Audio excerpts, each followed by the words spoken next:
Assalamu alaikum. Жылқы сүйүүчүлөр. Şu 1 жаш тай сатууга чыкты. 5 yıldız кайманаты. Атасы Польша, энези Карабайыр. Кашкасы, үзүк кашка, омурулары, путу кол таза. Тай өтө чоң тай. Акчасы да жеңил коюлат экен. Тай Кербен шаары, Аксы районунан. Толук көрүнүшү. Толук көрсөтпөйм. Омурулары.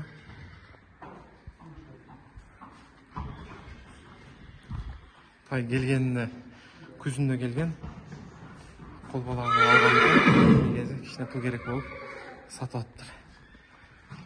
Доставкалар бар. Казакстан, Өзбекстан, Кыргызстандар. Тай толук көрүнүшү. Тай 1 жаш. Атасы Польша. 5 кашка. Келишка 5 yıldız. Акчасы 155 000. Кеми бар экен. Номерин калтырабыз.